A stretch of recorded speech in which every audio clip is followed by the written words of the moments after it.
He has been voted as an outbreak in Area 51. We gotta go in and blast some shit with dual-wheel shotguns and submachine gun. Let's go! No time to explain. We gotta shoot this random guy trying to stop a random truck that never gets explained. Woo, let's go!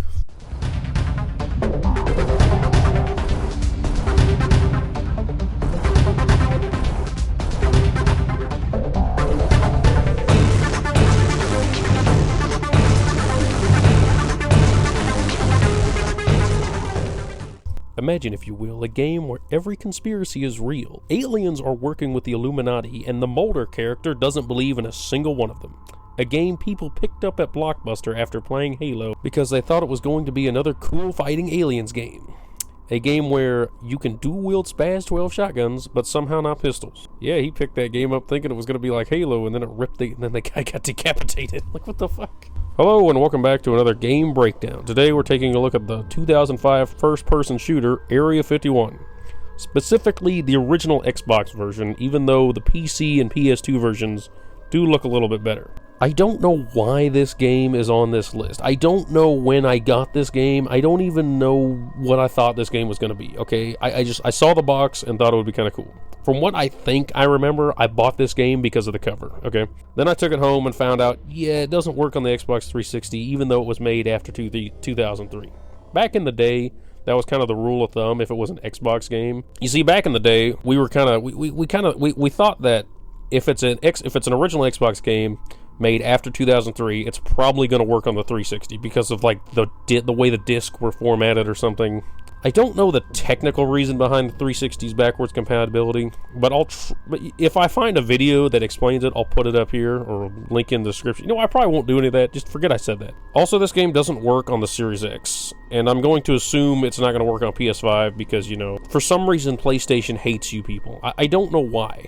Like, PlayStation just hates any game that wasn't made before the PS4. I don't have a PS2 copy, so I wasn't able to see if it worked on my PlayStation 3. However, the PC port does have a mod known as Project Dreamland that makes it playable on modern systems. But it's been abandoned for a few years, and from what I read, it kind of has its own issues. And I think you have to have a Steam or itch.io account in order to even access that. There is, however, a free patch for download that is free. It's free. You can just download it and it works, okay? It's none of this bullshit where you have to have Steam. I did find this on Reddit, so it totally won't damage my PC.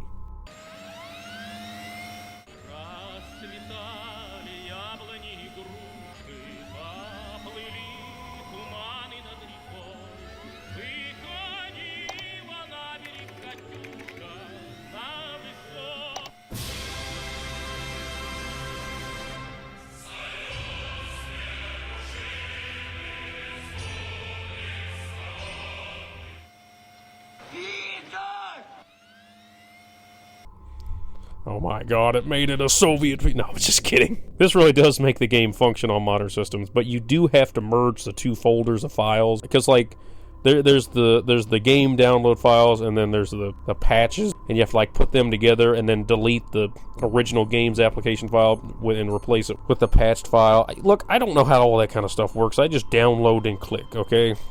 There's also a multiplayer and controller support that the guy made, and that's also free, so...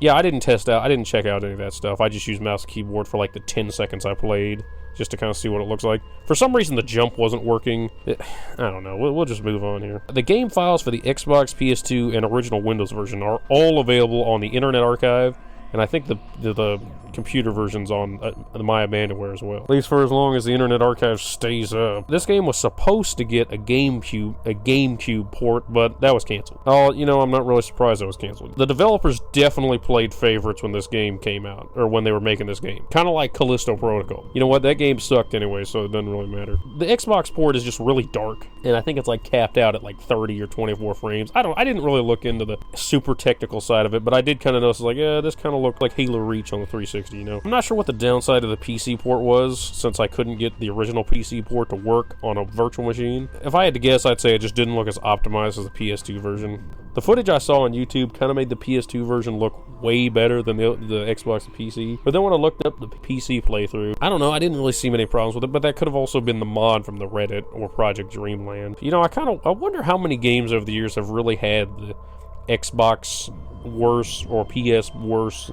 Fallout 3 had that with the You know, I don't know if Dead Space 2 and 3 had problems on PlayStation, well, not Xbox. Well, moving on.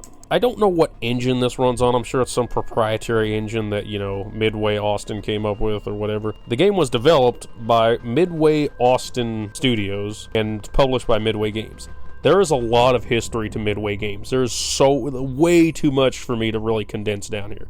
Now, I'll try to give you a super short rundown on it, though. They started in 1958 as Midway Manufacturing Company, making amusement equipment that had a lot of success. They had a lot of success with video game cabinets, especially working with the Japanese company Taito. I'm sure I'm saying that wrong. In 2000, they stopped making video game cabinets and started buying up developers to try and break into the future of gaming. Because, you know, they saw that, oh, hey, it's 2000, video game cabinets aren't really a thing. Let's move on to home consoles, you know? But unfortunately, it all went downhill from there. My favorite tidbit about this was in 2008, they thought that was going to be their year.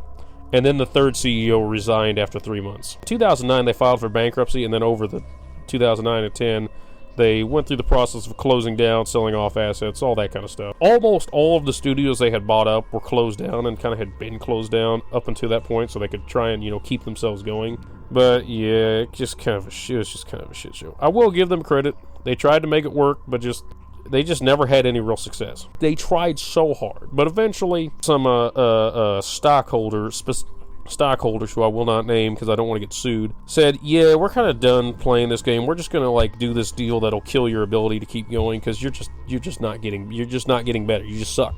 Matt Booty, the current head of Xbox Game Studios, was the last CEO of Midway, and he oversaw the final days of it. Now, if you want to learn the full history of Midway Games, just look it up on Wikipedia.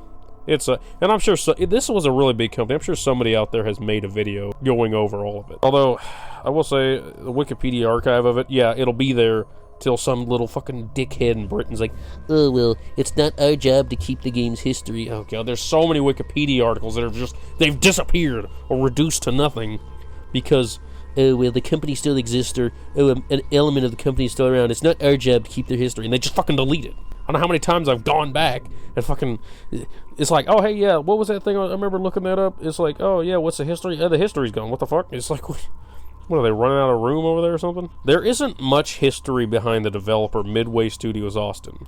They started out in 2000 as Inevitable Entertainment. In 2004, they were bought by Midway Games and had their name changed to Midway Studios Austin, and were shut down in 2008 since, Midway's Games was dying and trying to shut down stuff to try and keep itself going to try and get some kind of success. Yeah. Oh, yeah, by the way, Midway has so many freaking games and shit. There were a lot of IPs in Midway. Here's a list of them.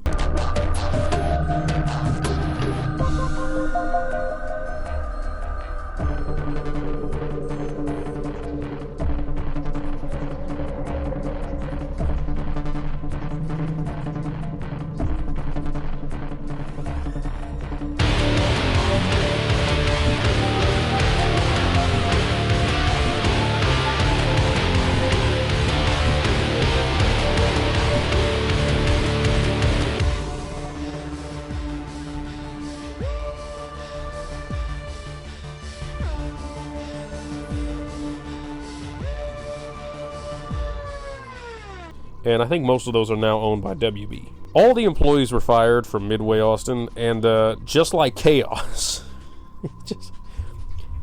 we'll get to a game where the developers and publishers didn't die horribly. Okay, we'll get there one of these days. In their 8-year history, they made 4 games. Okay, well, these guys probably weren't going to last too much longer anyways. 2 of which were Area 51 and the sequel but not sequel, Black Site Area 51, which I played it. It's got nothing to do. It has nothing to do with the game. And then the other 2 games they made were, I forgot. There were 2 games they made before they were bought. Look, I'll just put a picture of them here. I don't remember. Now, I was going to talk about Black Site Area 51, but there's a lot to that game. Home front levels a lot. Okay, so it'll get its own video in the future. I swear I will review a game that didn't die, that didn't kill its developers and publishers. Which, Black Site Area 51 kind of might have killed it. But honestly, from what I read, it was probably their own hubris that got them on that. Well, now that we are depressed, we can move on to the most schizo story game I've ever played. I'm sure I've played something worse. But the game starts out with a cutscene of Delta Squad being sent into Area 51 after scientists release something into the base. Delta Squad gets jumped by a future boss, although honestly it looks more like some kind of mutant, and there are no survivors. Well, the cutscene tells you there's no survivors, but later on we run into them later on, so I don't know. So there are creatures wreaking havoc loose in Area 51. You'd think they would have their own team for this kind of thing. I mean, it's Area 51. Well, actually, I guess they did, but at the same time, the Illuminati probably, sabotaged the base from the beginning and kept them from having all of their own kind of stuff. But we'll get into that. Well, yeah, we might get into that later. For now, we get to listen to a narration by David Duchovny. It was supposed to be a routine mission. We go in, identify the biohazard, clean, and get out. We'd experienced hot zones before. We've had to use force before. But this was different. The drop location was different. Very different. Government conspiracies, secret weapon testing, aliens. I didn't believe any of it. Nothing could have prepared me for what I was about to encounter. This is my story. My journey. It's David Duchovny. I mispronounced his name quite a bit. I didn't make an awards for this episode, so the only award I'm going to give it is, I guess, Corporate Killer. I don't know, it killed the company that made it. Look, we just won't have awards for this one. I just forgot to write him in. We'll have him in next time.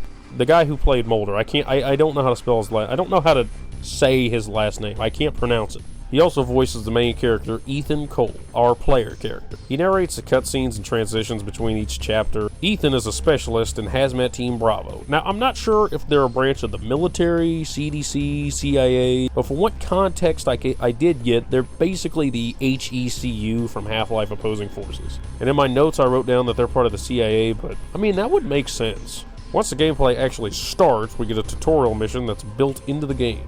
Oh yeah, Powers Boothe is in this game. I don't know what else he's done. I'm sure he's been in something cool.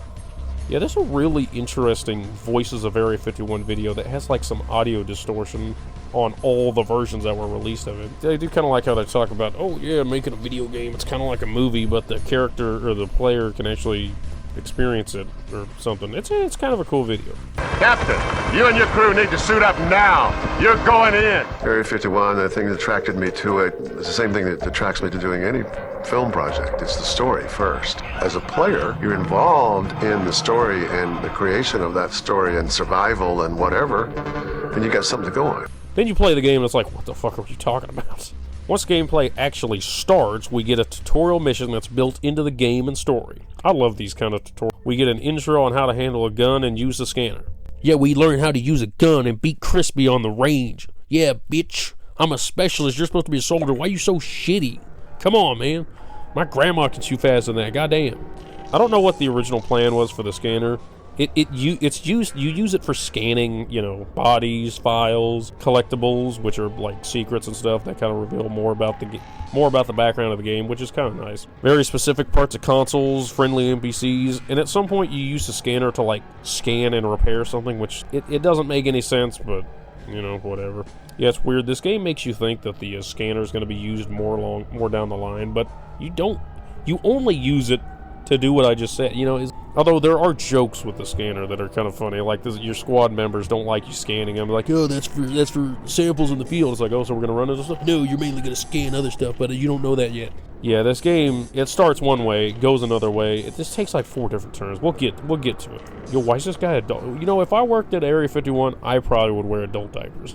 Now, once we're all decked out and equipped, we have our first encounter. I don't know who this was supposed to be. It wasn't a mutant or an alien or anything. My only guess is this is either unrelated to the outbreak entirely or a possessed soldier. Kind of like how the alien can possess, but that we'll see later on. He was trying to stop a truck, but we got him. And we never figure out what was in the truck or why he was trying to stop it. I mean, you can make some guesses later on, but then that doesn't even make sense anyway. After the tutorial, Powers Boothe, playing Major Bridges, sends us down to find out what happened to Team Delta. On the way, shit hits the fan. Big time. And I'm not talking about Cole seeing a ton of super basic top secret stuff. He does see some of that, and it is kind of cool, and I wish they had played a little more into that. I mean, they kind of play into it, but not as much as you would think.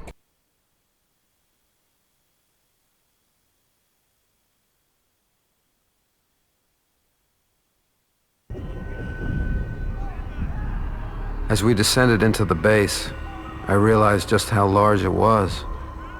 Everywhere we looked, we saw secrets. Spy planes, banned weapons, and a lot of scared people. The virus was designed to hide in its host. Those infected began to mutate in 4 hours. As they lost humanity, they gained in strength. The command staff thought they'd responded fast enough, that the protocols had worked, that the virus was contained. The government had no choice but to respond with extreme measures. When we finally arrived, it was almost with a sense of relief. To start the mission, to do something, anything, meant an opportunity to forget what we just witnessed. The scientists who work at Dreamland are rumored to be some of the most brilliant minds in the world. They must have seen everything. Hell, they probably created everything. And yet they're terrified of what's beyond those doors. The doors I'm about to open.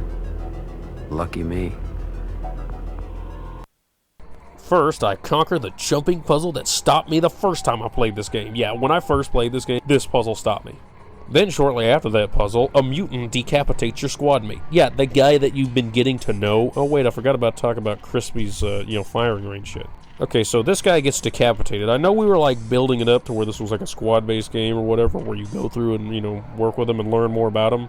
Which, they do give you a lot of background stuff and secrets and stuff. And not long after that, the rest of the squad dies to a future boss. I will say this is a pretty cool, sequence of them dying. But an hour into the game, we just went through this whole deal setting up the squad in our background and Ramirez being all cool and the scanner. The scanner! What's the point of the first hour of this game? Yeah, this is when I figured out this game's story is going to be one of those schizophrenic stories. But don't worry, I had a schizophrenic family member, so I'm able to keep up with this kind of shit. And, Wikipedia's wrong. I don't know who wrote the Wikipedia article for this, but they filled in some blanks really liberal. Honestly, they probably took, the first 2 games, which this game is technically a reboot of those, so I guess they used that to fill it in, but no, I didn't play any of those games. I couldn't figure that shit out. Those are, they came out in, 94 and 96. Yeah, don't worry about it. In fact, I forgot to talk about it. So, this game is a reboot of the 1994 and 96 Area 51 and Area 51 Site 4 games, which are just arcade shooters. In fact, this game honestly feels like an arcade shooter in first person. We're dual-wielding shotguns. That doesn't work. You would rip your arms off with these. What the fuck? Moving on, we fight our first boss. Yeah, it's just Crispy turned into a zombie mutant, which, he's harder to kill because of his hazmat armor, I assume. But I will say the transformations they made for these mutants are pretty cool. Come on! No fucking way!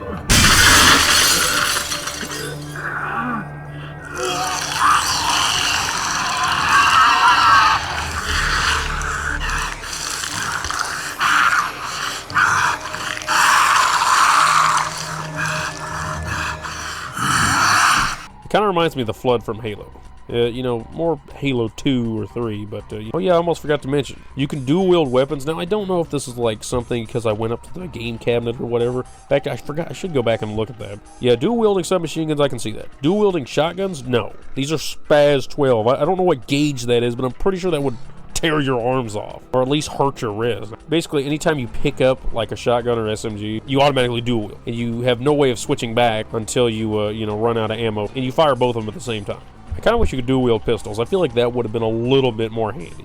Once we're through the dark room boss fight, we can make our way through the facility where we come across another hazmat team. Holy shit, it's Hazmat Team Delta. Well, what's left of them. Well, I guess the cutscene was wrong. There were survivors. This is where the game takes another turn. After repairing 2 turrets and enjoying the mandatory early thousands turret section, we get a cutscene where we get an in-game cutscene where we see 3 of the Team Delta murdered by another future boss known as the Theta Creature, and honestly probably the same thing that killed Ramirez and turned Crispy. This is also when we first see the Illuminati. Of course, it's just oh hey, there's those guys. Okay, bye. Honestly, I thought it was just going to be another random thing that we see in Area 51. There's stuff in the early part of the game that you just randomly come across or see that doesn't play into anything else.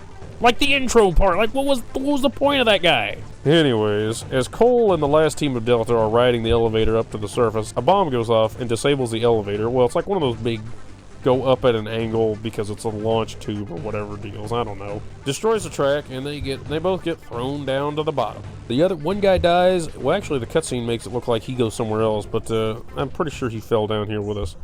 But yeah, he dies. We get turned into a mutant. And we've got a Resistance Fall of Man type deal. We've got a Jenkins from Halo situation going on here. So it turns him, but it doesn't turn him all the way. And like, they kind of allude that the alien Edgar, who is played by Marilyn Manson, yes, the singer of Marilyn Manson, yes, that guy there. It alludes that like he helps Cole not get fully taken over, so he has this like human mutant hybrid where he's able to turn between mutant mode and regular. Ethan Cole, your blood runs dark and diseased. Your weak, insignificant shell turns against you. Find the anti-mutagen, and you may find a better death. Interesting. The mutation has taken hold of your cell structure quite gracefully. Your body continues to evolve between mutant and human. Is this Edgar's other plan? Scan complete. Then they kind of drop that, and then are like, oh yeah, Cole's just built different. The game is now officially off the rails. Now we get to see what the mutants have been seeing. Everything's red and moves slower. Basically, we're moving faster. Now we have two modes we can switch to, mutant and normal. This doesn't really play as heavy into the game as you think it would. Honestly, I have a sneaking suspicion they only added this because the Illuminati troops were super accurate with their guns, and trying to fight them as a normal guy just gets frustrating. If you had regenerating health instead of the health bar like we have, it probably would be a different story. Well, I almost got soft locked in this one spot because I freaking didn't realize I could use the contagion to regain my health. Oh yeah, as the mutant, you can have melee attack and throw contagion to regain your health, but that drains your like mutagenic bar that slowly runs out as a mutant. But you refill that by killing enemies. And there's this weird tutorial that's like, oh yeah, you have to kill as many mutants and like get out of here. And I was like so confused at it, and I thought, oh crap, I'm stuck in this mode forever. But I got through it. I will say, it is kind of interesting when you trigger an in-game cutscene, it will be shown in mutant mode, which is kind of easily kill the vibe of like a cutscene, depending on which one you're in. But once we're through that, as we make our way through the even deeper part of Area 51, we fight Illuminati mutants alike, all while being guided by Edgar possessing random bodies. Now we're sent to the Illuminati scientist. Oh wait, no, we come across an Illuminati scientist. Yeah, these guys don't really play much in after this anyways. I don't know what... This was going somewhere, but then it didn't. It's like, it's one of those games. Eventually we find Dr. Cray, the man we were probably sent here to begin with to rescue that I kind of forgot to talk about, that we never got briefed on, and probably Major Bridges didn't even know he was down here because there's so much Illuminati, military, all this nonsense.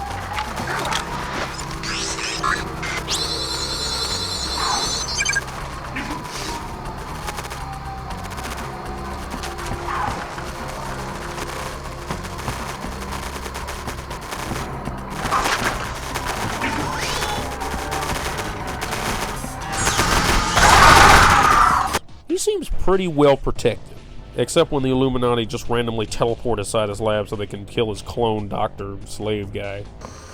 Hurry! The main lab, Dr. Cray. We must hurry. He will be angry if not.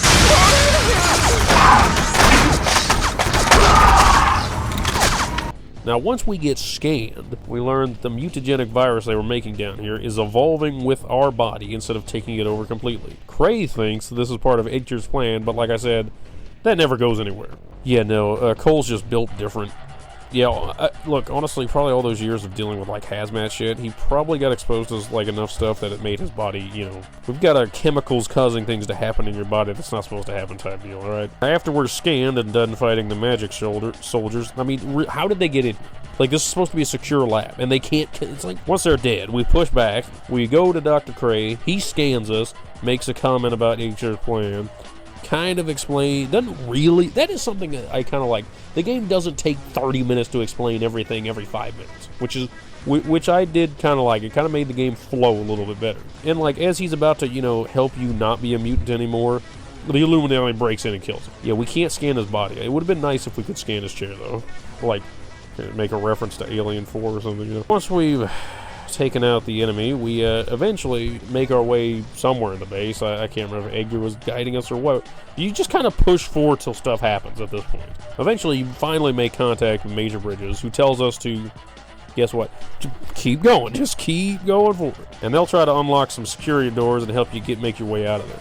Somewhere along the way, we pick up the most useless weapon in the game. This freaking alien Illuminati gun that like ricochets bullets around, so it's real easy to accidentally shoot yourself. I don't remember the name of it, but it's just, although it is nice because it has regenerating ammo. We also get a sniper rifle, just so we can snipe the snipers. But at least it's a lot more useful than this thing. Surprised we don't find more weapons. I mean, it's Area 51. You think they'd be able to like throw in all kind of... You think they'd play more into the, oh hey, there's secret stuff in Area 51, all kinds of crazy experimental prototypes. I mean, there was like a whole deal where people had these signs wanting to storm Area 51. They could have played into this a lot more. As we push deeper into the facility, we come across what the writers probably thought would have been the biggest surprise of all conspiracies.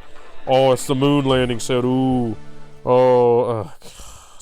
Okay, I did watch some like moon landing footage, and like I get why people think it looks suspicious, but like, you're in space. It's going to look strange. I mean, I do love the fact that there's like random jokes here and there. There's stuff hiding behind the rocks, and there's like, oh hey, look at like, for some reason the sets just keep cycling and like lifting up the lander and bringing it down. It's like, what? Honestly, the real question is, why is this all still here? I mean, the moon landings were 69 to 72. Why would they just leave it set up like this? Unless it's like an old Aperture Science deal where, you know, it's just being abandoned. Personally, I think the moon is just a hologram of an egg of a world. Okay, I'm just kidding. The moon is real. We have been there. We haven't been back because, you know, there's just no point in going back. We can't mine it, and we're not far enough along to build a way station, so, you know, we're just kind of steady as we're just kind of waiting, you know. Once we get past that, all the lies, we come across the worst puzzle in the game. I hate this so much. Though using a 20-year-old controller is probably what contributed to that. Imagine it would be a lot easier on mouse and keyboard where you're not freaking going along and, oh shit, my thumb twitched a little. Oh god, I fell off the edge. Then we get an escort mission. Though thankfully it's not like a full-on, oh hey, protect this guy. It's just like, oh hey, clear these guys out, he goes into the room. Clear these guys out, he goes in the room. It's not like in Doom 3, where he's your flashlight and he can die just like that. Wait, why is this guy even down here? Like, is he not part of the Illuminati? I don't know, he's willing to open the door so we can get to the UFO. So we can fight the Theta creature that killed Delta and my team. Oh yeah, guess what? We get to guard him with a turret. Okay, these turrets are awesome. All right, they are fun. Yeah, buddy, I don't think help's arriving anytime soon. Once we get to a random alien saucer, we get to fight the bastard who killed my team and Delta's. It's called a Theta variant. It's a bit stronger, and it's just bigger and stronger. Like, that's the only real upgrade to them. Yeah, this was a pretty easy boss fight. You just shoot him till he dies. But don't get too close, because it's got a pretty powerful melee. Once that's done, we get to a cool cutscene.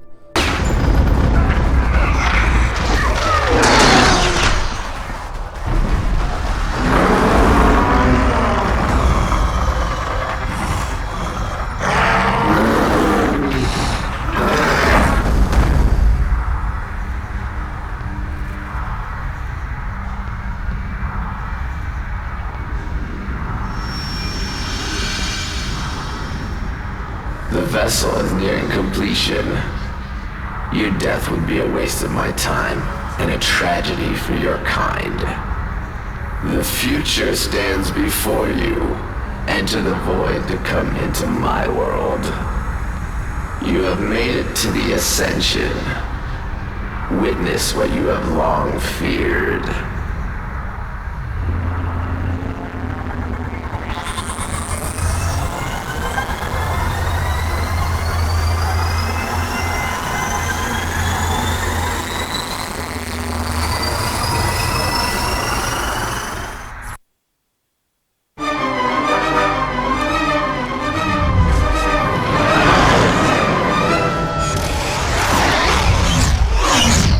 Endgame begins, Ethan Cole.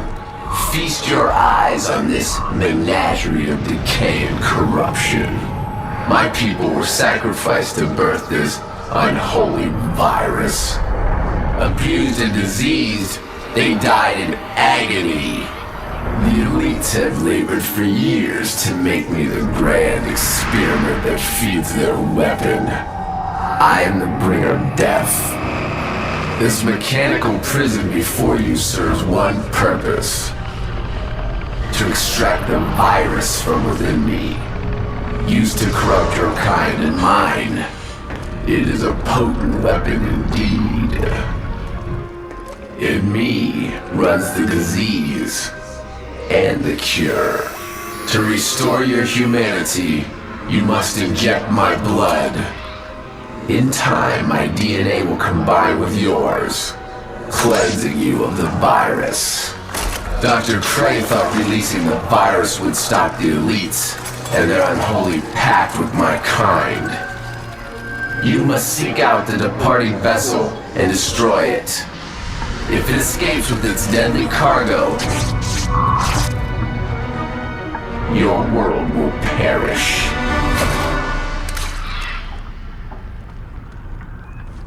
Ethan Cole, you must now play your part. Go now. Leave this hell and save your world. But know my blood binds you to me forever. So the virus is from the aliens, specifically experimentation on aliens that crashed in 1947. Now, okay, that's something that Wikipedia fills in. It's probably not that far off. The cutscene sums it up pretty well. Doesn't really give you a lot of specifics, but it does an alright job. The Illuminati made a deal with the aliens, built a secret city under Area 51, experimented with the aliens while they did the same thing to us, and created this virus. Then they were sabotaged by Dr. Cray, and now we're here. All because, I guess, they were going to try to release a virus to take over the world or something. I don't know. This doesn't make any sense. There's so many questions. Like, why? It's like, well, you live here. Look. Oh, wait. I guess it's not a real man type deal where, like, oh, we're going to blow up the world because we've got to stop the Russians. But you live there. Oh, no. Russians stop at all costs. Look, we'll get to one of those in a future video. Hell, regardless of whatever the hell's going on, it's our job to stop the engine. I like Edgar's design, even though he's, like, giant for some reason. Kind of reminds me of the Independence Day aliens. But I'm not a big fan of the rest of the Greys. I'm so tired of this super simple, oh, they've got a big head and little body, ooh, whatever. We're so close to the end. Now that we've injected alien blood to stop the mutagenic virus in us, it's time to fight our way through the aliens part of Area 51. Yeah, they've got a whole city down here for some reason. We stumble through a large lab and see them experimenting on someone and find a new alien gun. Well, actually, we don't find that till a little bit later on. It's just this game's version of the BFG. It is pretty cool, even though you don't get a lot of ammo for it. And like, you're supposed to use it on these alien orbs in this one room that is really irritating to deal with. But instead, I just wasted all my ammo. It's just like, yeah, no, I'm not using the boss killing weapon on little guys, okay? It's kind of funny how as soon as you get to, like, actually see the Greys to where you can get to them, they just flee. But don't worry, we'll fight one here in a minute. Fighting the Greys is the worst part of this game. It's the worst. They have a shield around them that you have to shoot until it goes down. I did not realize this until about 20 minutes after running around fighting the Illuminati troops they spawn in while I was trying to find some way to take down the shield. Because it's like, oh, hey, you have to take down the shield. Okay, every other game you have to, like, destroy something to take it out. No, this one you just shoot them. I had to look up I had to look up a playthrough just to see what the hell was going on. Well, I guess after that's when I wasted ammo on the alien orbs. I'd like to talk to them with this cannon.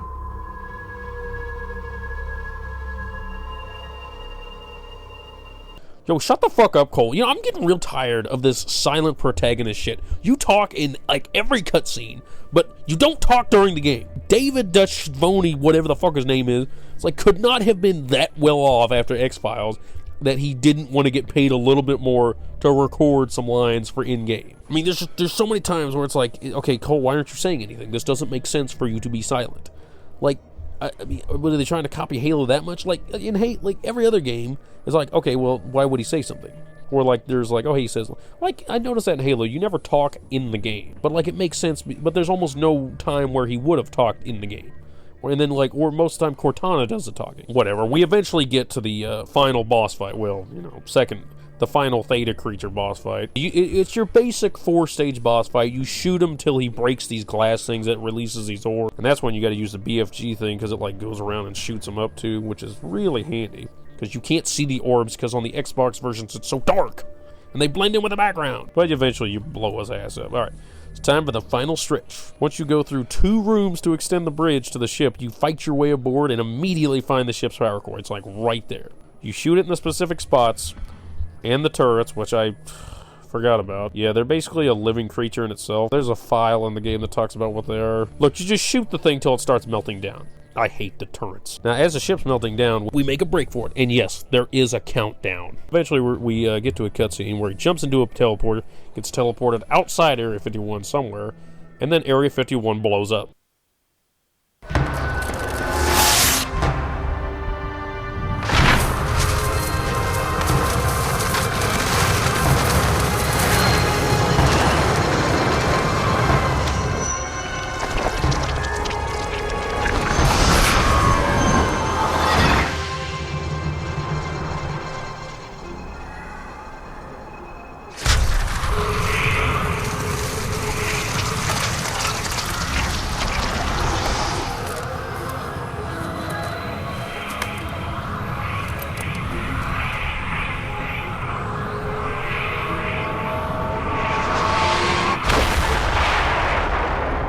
The philosopher Sartre once said, "Hell is other people."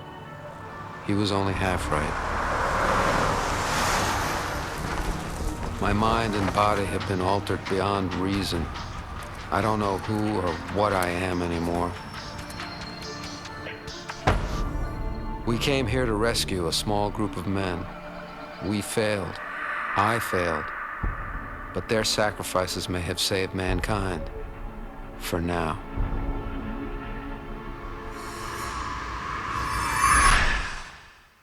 The ship melting down destroyed all of Area 51, all of the Illuminati part of the base, all of the alien part of the base. I'm assuming it killed Edgar, I don't know. But we're like tied to him, so wouldn't we have felt, I don't know. How did Area 51 not know about the Illuminati? Yeah, whatever. Let's talk about the music. It's 50 tracks of background music that plays throughout the game. It was all composed by Chris Verena. Yes, drummer for Nine Inch Nails from 88 to 96, and the keyboardist for Marilyn Manson from 2004 to 2011. Yeah, that kind of makes sense why he would compose the music for this game. I mean, there's nothing like super special about the music. It's just, I mean, it's good, but it's like, there's not a whole song produced for it like freaking Homefront was. Yeah, I didn't realize he had quite an extensive career. He worked with quite a few bands over the years. Look, I'm not going to list them all off, but just know he's worked with a lot. Today he records under the name Tweaker, but his last album was in 2013 called And Then There Was Nothing. He also worked on various video game soundtracks, including 2 Future Breakdowns, Doom 3, and COD Advanced Warfare. You know, the more I learn about this game, the madder I get. This game could have been as big, okay, maybe not as big as Halo, but like, look, this game could have been the game that like carried Midway, made them successful. Like, it could have been as big as like, I don't know, Star Wars Jedi Knights 2 Jedi Outcast. It could have been like that big. But no. They didn't stick with the direction. They chose like 40 different things to go through. And it wasn't that they didn't follow through with any one thing, like that fucking worthless movie Good Boy. God, I did not care for that movie. That was so disappointing. But no, this game fucking took way too much inspiration from other games and just kind of just randomly mashed it all together. I mean, we've got Halo we have at home. We've got Half-Life Opposing Forces we have at home. We've got Doom 3 in the way. We've got like, what's funny is this game predates Resistance. So Resistance got its idea. Actually, there was a fair amount of games from like this era where it's like, oh, well, you're mutated, but not mutated all the way. Ooh. I don't know who started that. And this game had great voice actors. It had a great composer, decent graphics, a talented team for making cutscenes. I mean, look at these cutscenes. These are really good for 2005. This is better than Halo 2. It had solid gameplay. You had a slam dunk story premise idea. I mean, you're in Area 51. There's an outbreak. You can make a story out of that. Yeah, you can have the Illuminati and all this other stuff. This game was killed by bad writing. And the sequel, oh my. If it had gotten an actual sequel, the game, it could have bounced back. It could have bounced back. Alright. But instead they got Black Site, Area 51 Black Site, which it's not a bad game, but it has its own set of problems. It's in Unreal 3, and imagine if Homefront had been slightly more optimized. That's what it looks like. I mean, it's not terrible. I kind of enjoy it, but yeah, there's some draw distance problems. But at this point, it's over for for Area 51's franchise. It's over. Paramount bought the movie rights right before the game came out, and they had a screenplay going as of 2007, but I don't think we're ever going to see that movie. I don't think I think that's probably sitting on someone's desk, and they're like, yeah, we'll make it one day. You know, I guess it didn't help that this, a majority of gamers probably played the Xbox or PC version, and they're like, yeah, this game sucks. yeah, no, it had some pretty mixed reviews. Well, that's it. I hope y'all enjoyed this video. I know it took me a while, but you know, I just got caught up with life. I just didn't have time to work on it. I didn't have time to play it. I was trying to do other stuff. I played Doom: The Dark Ages. That was a fun game. Yeah, things have just been. The summer's been kind of wild. I was stuck on this one job for like 7 months. Oh my god, I'm so glad that's over. I'll just say this: court is not fun, especially when you're a witness and while you're on the stand, the fucking power goes out in the middle of them asking you questions. It's like at that point, it's like, is this a sign from God? I should just like leave. Nah. Yeah, it all worked out. We won. Yeah, fuck that guy. That guy was a fucking jackass that was suing the guy. Now, as for the Legos, that's just kind of on pause. I bought some, you know, plastic dividers to kind of try and sort all that stuff. See, I was working on it in this big plastic tub, and I figured out I could just lay it all out in the one room. I kind of had to stop because I only had like an hour at night after being done with work and everything. GMVs are coming. I will make one eventually. Just I gotta play Spec Ops: The Line and so much Dead Space, but I don't know. I got back to play the Dead Space remake on the Xbox, and I was like, yeah, it's good game. It's a good game and everything. I just wasn't feeling it. I was just getting kind of. I was like, I had had enough of third-person shooters, honestly. Like I was playing a bunch of Helldivers 2, and it's like, I just got tired of that game. I mean, yeah, it's fun, and you're supposed to make your own fun, but when the person you're playing with screams at you, or you just kind of land and do the same thing over and over, you just get tired of it. Look, I'm going to try to get one more game out by January. I was going to say the end of the year, but no, that ain't going to happen. January. Just look for that in January. So, yeah, I think that's going to wrap it up here. If I, hopefully I didn't miss anything. Yeah, I don't know what engine this is in. What's weird is this game has, like, a fairly decent cult following. I mean, somebody on Reddit took the time to make a fucking modern-day patch for it. Like a GOG level patch for that. It's like actually works outside of the... Something wrong with the jump button. I don't know. But outside of that, you know, it's pretty good. I think it looks damn good, although you gotta, like, mess with the resolution and all that kind of stuff. Well, I think that's gonna wrap it about it. So, stay tuned for the next breakdown, where we play as ships built to fight gods, bitch-slap aliens, and host diplomatic meetings.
My God, who could have built this?